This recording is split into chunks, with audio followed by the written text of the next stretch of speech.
Fala pessoal, tudo bem? Professor João Melo.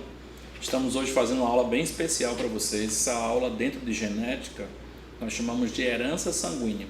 Tem alguns que chamam a herança dos grupos sanguíneos. No problem, tanto faz. É um mecanismo de herança que você tem porque ela está vinculada à expressão de genes para uma classificação que nós temos dentro dos sistemas ABO e fator RH. Lembrando a vocês que não existe só o sistema ABO e o sistema chamado RH, ou fator RH. Existe o MN, existem diversos outros sistemas. Nós, professores, só damos mais ênfase ao sistema ABO, fator RH, porque estes influenciam na possibilidade de haver incompatibilidades. Tudo bem? Por isso que é necessário esse conhecimento que rolou desde 1900 com o Landsteiner. Foi um fator importante para que se houvesse transfusões, vamos dizer assim, sem problemas, para que não houvesse reações de aglutinação que levasse o receptor a uma morte. Quando eu falo receptor, é aquele cara que precisou de sangue, ao receber, foi incompatível esse sangue que chegou nele e a reação de aglutinação levou-o à morte. Lembrando que o sistema ABO foi descoberto primeiro por Landsteiner, em 1900, e anos depois é que vieram a descobrir o fator RH, inclusive o Landsteiner também envolvido. Beleza, pessoal? Então vamos analisar primeiramente esse sistema que eu estou colocando aqui para vocês. Ele é conhecido como sistema ABO. Beleza? Sistema ABO. Primeira coisa que eu vou colocar, que acho que deve-se fazer uma consideração sobre isso, é que esse sistema ABO está envolvido com uma classificação que nós denominamos de alelos múltiplos, ou, se você preferir, polialelismo. Essa classificação alelos múltiplos significa dizer que, na primeira lei, quando você estuda que você tem um par de genes definindo uma característica, quando eu falo em alelos múltiplos, eu tenho este par, mas ele pode sofrer variações, ou seja, eu não tenho só esses dois alelos definindo uma característica. Eu tenho mais do que dois alelos definindo essa característica. No sistema ABO, por exemplo, nós temos isso aqui, ó, que eu considero extremamente importante. Os alelos envolvidos são o alelo A e A, vamos dizer assim, vejam, e B, que são assim denominados, ou está dessa forma que eu estou falando, porque eles são dominantes. Beleza? Já dominantes em relação a quem? A esse outro alelo, que é o alelo I. Então isso aqui significa dois alelos dominantes e aqui um alelo recessivo. Minha resposta é essa. Aí você vai ter, por exemplo, tipo, eu tenho aqui um cromossomo. Por causa dessa condição, que é resultante de mutações, nós temos a possibilidade de ter um alelo IA, um alelo IA, por exemplo. Essa é uma possibilidade. Como eu posso ter também, ó, o alelo IA com alelo I. Só aqui, por exemplo, já são genes localizados no mesmo locus, mas que, quando eu coloquei assim para vocês, ó, A e A, eu estou colocando, portanto, qual situação? Eu estou colocando em homozigose ou em heterozigose. Mas perceba que quando a condição é múltipla, resultante de mutações, eu posso ter este, posso ter este, posso ter este. Mas veja a situação já que envolve dominância. Esse com esse com esse. Determina o tipo de sangue A, por exemplo. Esse com esse com esse. Aí é sangue B. Aí perceba que a pessoa pode ser IA e A, um tipo, IA e B, IA e I, A, I, vai ser o segundo tipo, IB e B, terceiro tipo, IBI, quarto tipo, AB, tipo, IA, IB, com dominância, quinto tipo, II, sexto tipo. Percebeu como as chances se ampliam? Então, esse é um caso que está vinculado ao termo alelos múltiplos. Por isso que eu sempre recomendo, cara, tem dúvida sobre essa história de que um par de genes determina uma característica? Volta lá na primeira lei, dá uma olhadinha no estudo da primeira lei. Quando eu falo volta lá, nos conceitos mendelianos. Cada característica é condicionada por um par de fatores. né? E aí quando eu coloco esse parzinho, esse genes, com 2 genes, um fator, 2 genes, aqui eu estou dizendo que existe a possibilidade de ter 3, ter 4, ter 5, determinando a mesma coisa em relação a esses alelos. A gente não estuda isso só aqui, a gente também estuda isso lá na pelagem de coelhos. Lembra? Pelagem agouti, chinchila, himalaia, albino. São 4 genes envolvidos. Gene C, zão, Czinho CH, Czinho H, Czinho A. 4 genes para definir a mesma coisa, né? Então aqui é a mesma coisa. Eu vou ter apenas a diferença, tirando a mesma coisa. Botando a diferença, é que aqui são 3 alelos para definir uma característica. Lá são 4 alelos para definir uma característica. Beleza, pessoal? Baseado nisso, eu preciso fazer algumas considerações que são bastante importantes ao nosso ver, certo? Nós temos a possibilidade de ter que organizar para vocês antígenos que tem essa denominação, porque talvez no organismo de alguém esse antígeno seja considerado um corpo estranho e haja as reações. Então, para mim definir quais são os tipos de sangue, eu tenho que analisar como esse antígeno é montado. E aí eu preciso que você saiba que dentro do sistema ABO existe também a possibilidade de ter que se conhecer o que nós chamamos de substâncias ou moléculas que são localizadas nas hemácias e juntamente com açúcares vão definir o tipo de sangue que vai aparecer. São as substâncias precursoras. João, como é que está envolvido isso? Vamos organizar assim. Primeiro deu tudo ok aqui. Deu para entender o que é sistema ABO, como é que nós organizamos esses alelos e onde nós estudamos isso, né? Que são alelos múltiplos. Se você entendeu, vamos lá. O que eu vou colocar para vocês agora nesse mecanismo são os antígenos envolvidos. Então vejam aqui comigo, por favor, antígenos envolvidos na classificação dos sangues. Nós temos os seguintes antígenos. Nós temos o antígeno H e nós temos o antígeno relacionado ao ABO. São os antígenos que estão envolvidos. Para ser mais preciso, nós temos que analisar dentro do sistema como organizar a classificação dos seres vivos, no caso ser humano, na tipagem sanguínea. Por exemplo, nós começamos dizendo que esse é um cromossomo e esse cromossomo que eu estou colocando aqui para vocês, ele é considerado, é chamado cromossomo 19. Esse cromossomo tem um gene que a gente vai chamar de gene H.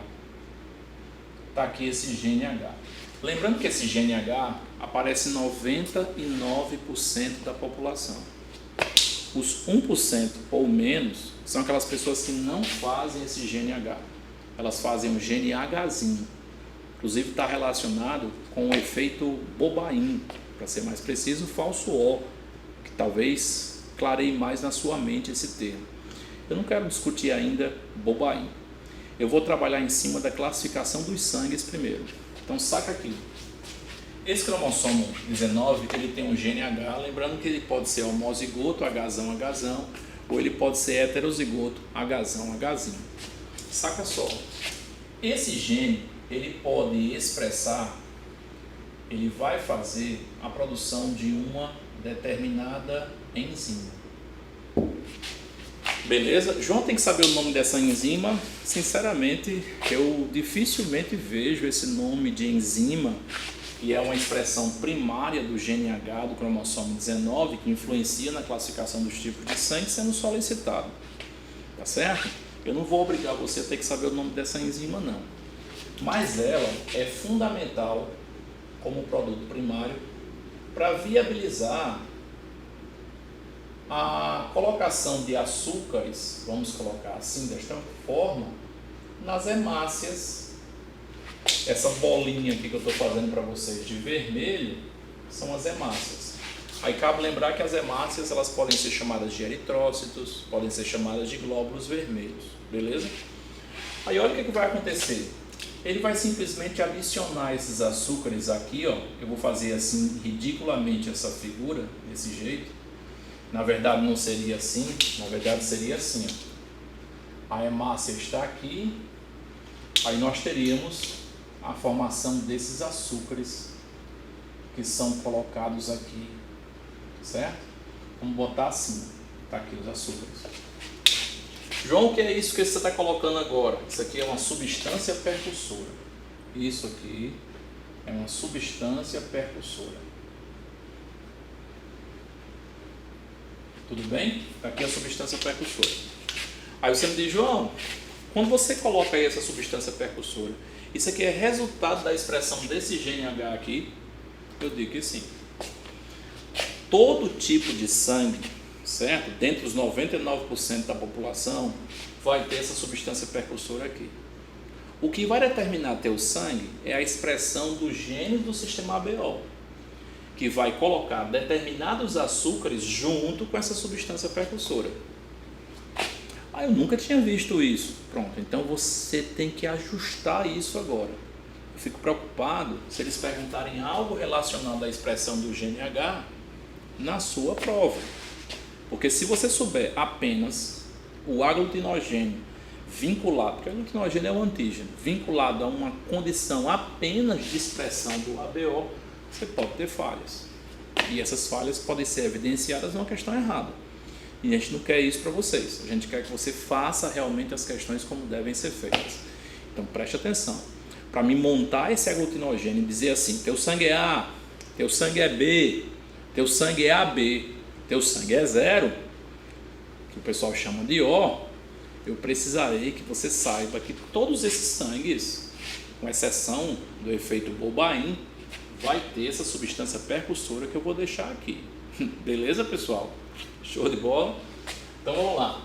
Eu vou pegar agora, vou apagar isso aqui todinho e vou dizer para vocês que nós temos, tem até um nomezinho, Flut, o nome desse gene aqui, tá? Eu vou pegar aqui, ó, vou tirar esse GNH, vou tirar esse 1 e vou deixar cromossomo 9. João, por que você vai deixar o cromossomo agora como 9? Por quê? Olha só, pessoal.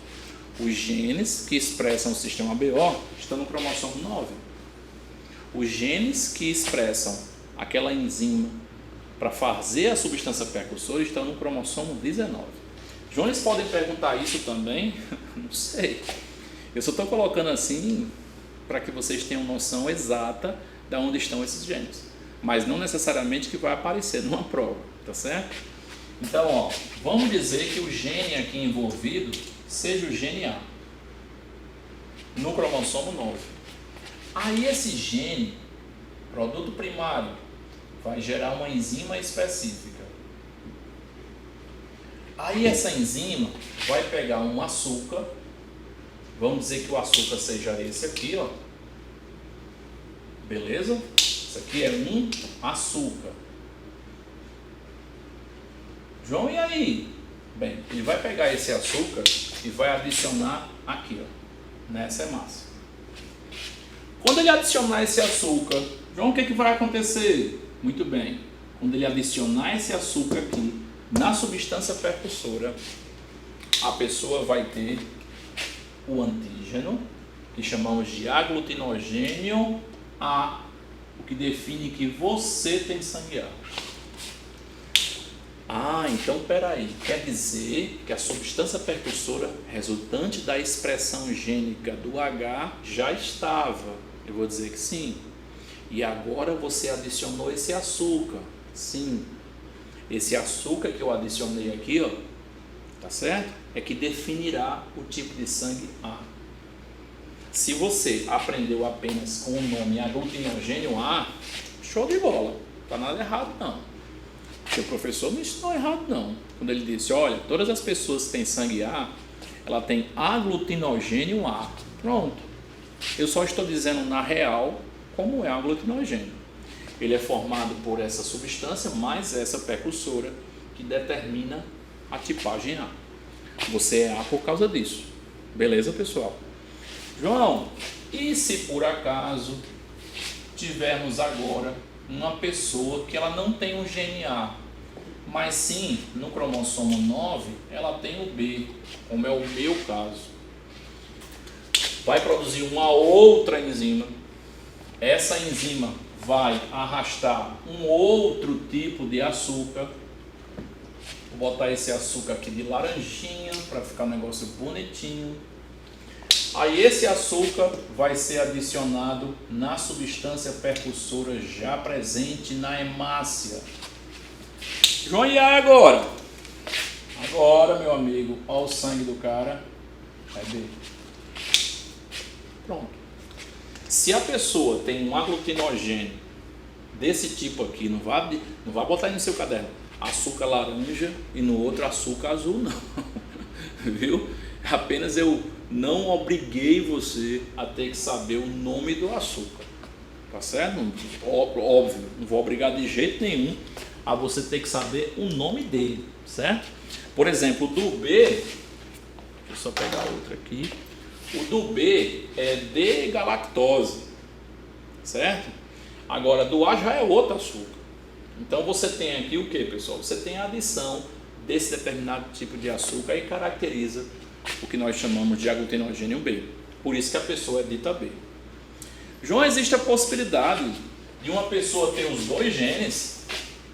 Bem, se essa pessoa tiver os dois genes, preste atenção, ela vai fazer os dois tipos de enzimas e ela vai adicionar nas substâncias precursoras os dois tipos de aglutinogênio, aglutinogênio A, aglutinogênio B, caracterizando uma codominância que determina o sangue do cara ser qual? AB. Deu para entender? Se você entendeu o A, se você entendeu o B, o AB tem os dois. Aí essa pessoa vai ser dita AB, e esse é um caso de codominância, porque tem dois aí dominantes. Beleza na história? Massa. João, e se por acaso o cara tiver o alelo 0, o alelo O? Por que esse alelo é chamado de 0? Bem, sabe por quê, pessoal? Deixa eu apagar aqui. Esse cara, ele vai ser considerado 0 por mim. Sabe por quê? Porque esse alelo aqui, ó, ele não se expressa, ele é silencioso. Então, não tem a enzima. Se não tem enzima, não vai ser adicionado nada. Aí essa pessoa aqui, ó, não tem aglutinogênio formado. Aí ela vai ser chamada de 0. 0 por quê? Porque não tem aglutinogênio. Ah, João, peraí. Então as pessoas que são consideradas O são chamadas assim porque não tem aglutinogênio? Beleza. Tem a substância percussora, mas não tem aglutinogênio. Deu para sacar isso? Então são 4 tipos de sangue. Quais são os 4 tipos de sangue em relação ao sistema ABO? A, B, AB e 0. Qual é o fator que determina quais são os tipos de sangue? Primeiro, a formação da substância percussora e o que é adicionado nessa substância percussora. O açúcar que for adicionado vai determinar qual o tipo de sangue, e ele só vai ser determinado por uma enzima, produto primário desses genes, quando esses genes se expressarem. Então, isso aqui que eu fiz com vocês é uma organização dos tipos de aglutinogênios. Isso é muito importante. Esse é um fator essencial para que você tenha noção de como rola o processo.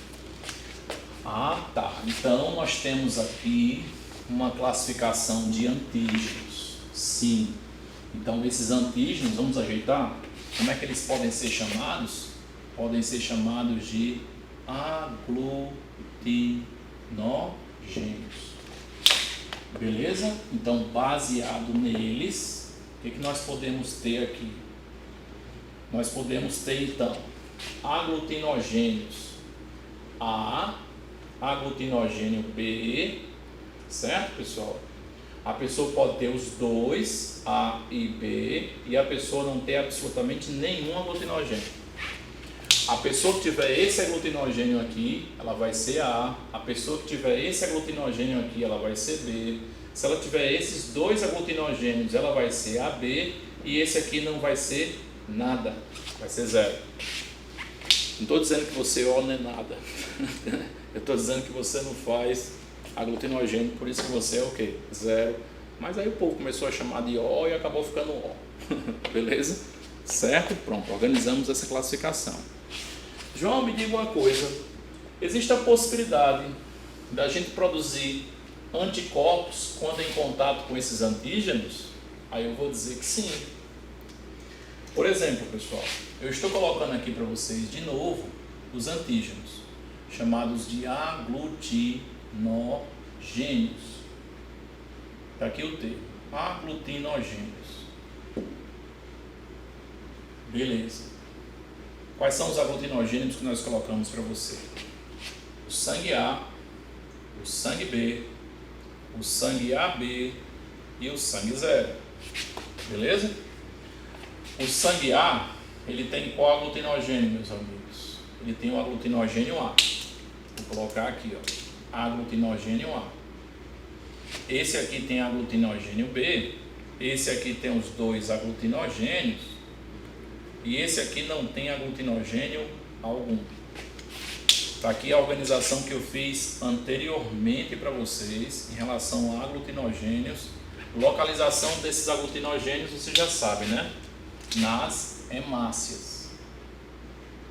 Esses aglutinogênios estão na membrana das hemácias, juntamente com a substância o que, pessoal? Percussora, com exceção desse aqui. Só que você pode produzir aglutininas. Se você me perguntar o que são aglutininas, eu vou dizer que são anticorpos. Vocês devem ter aprendido que as chamadas aglutininas, elas podem ser para as pessoas que têm sangue A, aglutininas anti-B de bola.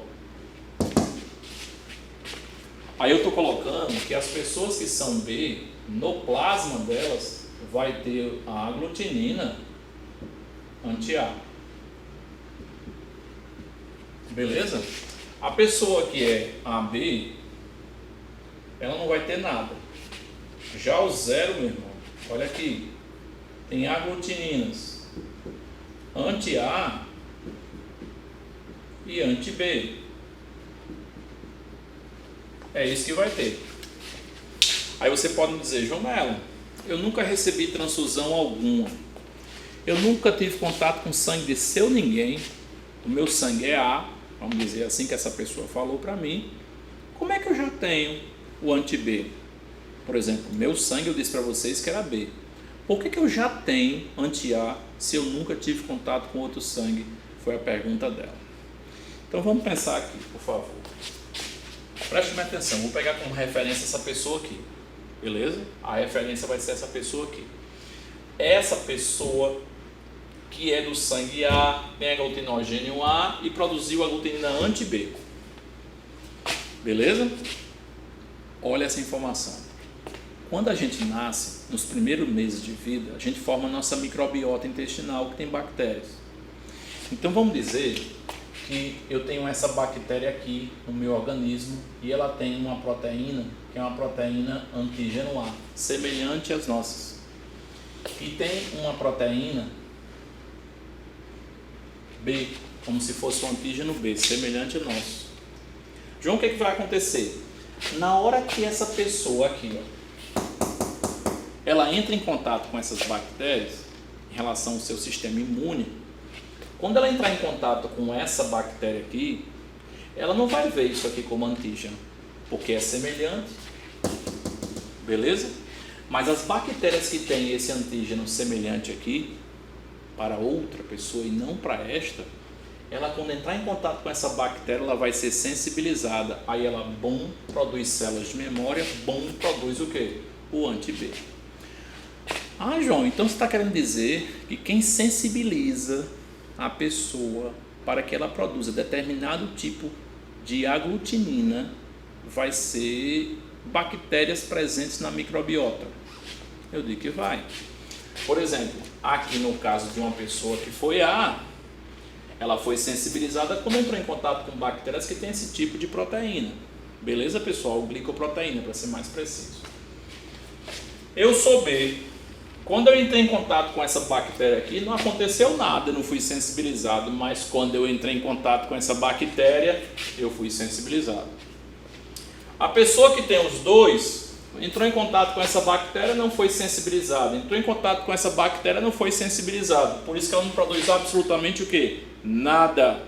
Beleza? Não tem. Ela não ia produzir um anticorpo contra ela mesma, né?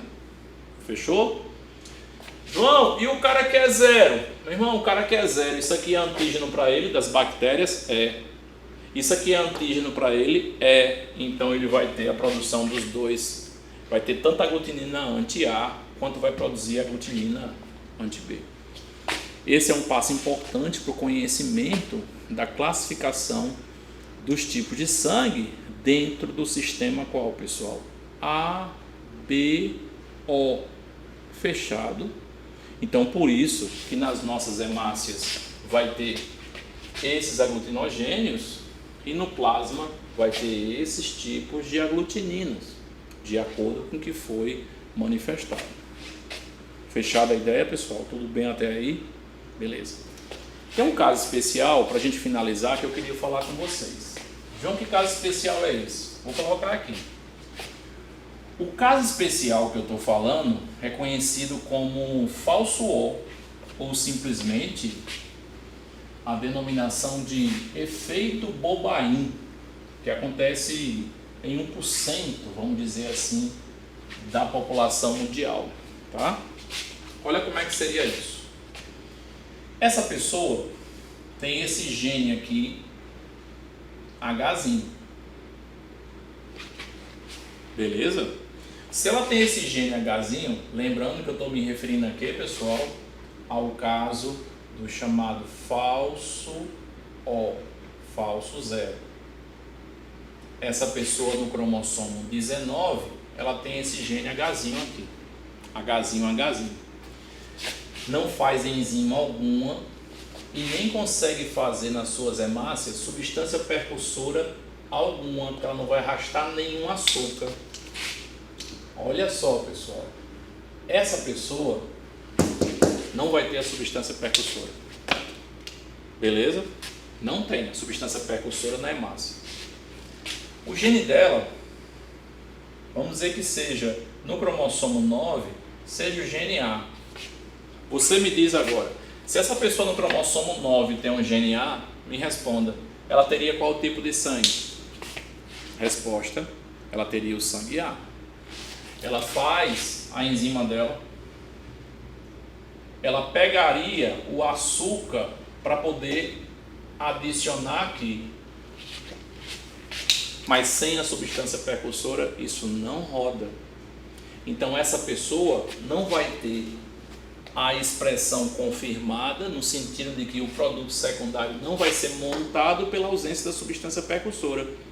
Na hemácia da pessoa não vai ter nada. Ela deveria ser A, mas pela ausência da substância precursora, ela não forma nada nas hemácias dela. Se eu fizer um exame de sangue, eu vou dizer que ela é O, mas geneticamente ela é A. Por isso que a gente fala em efeito Bobain ou falso O. O que eu não consigo entender é como alguém entendeu o falso O ou Bobain sem saber da substância precursora Hzinho, sem nem saber, por exemplo, que existia um Hzão nessa história das pessoas que não sofrem esse efeito Bobain. Tá claro isso? Então, muito cuidado. Inclusive, olha o cuidado número 2. João, isso aqui é igual o que acontece com o sangue O, né? 100% não, porque o sangue O tinha na classificação genética do seu cromossomo 19 o gene Hzão. Então a pessoa que é O, ela tem sim a substância precursora. A pessoa que tem falso O, ela não tem a substância precursora. Esse é um fato, por exemplo. Se eu sou uma pessoa falso O e receber sangue O, pode ser que eu tenha problemas. Porque a pessoa que tem sangue O verdadeiro, o zero verdadeiro, ela tem a substância precursora lá. Ah, então se eu for Bobain, eu só posso receber de uma pessoa que tem sangue Bobain. Diga aí. Beleza, pessoal? Tá claro isso? Então, foi um prazer mostrar para vocês como é que é essa organização. Estude, certo? Isso aí é um aprofundamento legal que envolve a classificação do sistema ABO. Classificação sanguínea nesse formato. Beleza? Valeu!